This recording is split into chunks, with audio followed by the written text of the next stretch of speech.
दोन्ही ठाकरे बंधूंची मुलाखत म्हणजे करप्टेड लोकांची स्क्रिप्टेड मुलाखत आहे. पण जनतेनं ज्यांना घरी बसवलंय असे टॉम आणि जेरी एकत्र आले तरी सुद्धा ते काही वाघाला टक्कर देऊ शकणार नाही.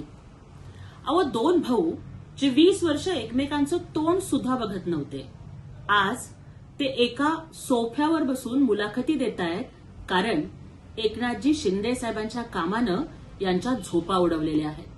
आजची मुलाखत म्हणजे दुसरं तिसरं काहीच नाही, तर एकनाथ शिंदे साहेब नावाच्या वादळाचा यांनी घेतलेला धसका आहे. आज मुलाखतीमध्ये प्रशासनाच्या गप्पा मारणारे उद्धवजी. अहो, तुम्ही जेव्हा मुख्यमंत्री होता तेव्हा 2.5 वर्ष तुम्ही कुठे गेला होता? 2.5 वर्ष तुम्ही मंत्रालयात पाय सुद्धा ठेवला नाही. तुम्ही जनतेची कामं केली नाहीत, तेव्हा तुम्हाला जनता आठवली नाही, तेव्हा तुम्हाला महाराष्ट्र आठवला नाही. आज तुमचं स्वतःचं अस्तित्व संपत आलं म्हणून तुम्ही मराठी माणूस, महाराष्ट्र आणि सुशासन आणि प्रशासनाच्या गप्पा मारताय, पण त्याला महाराष्ट्राची जनता भुलणार नाही.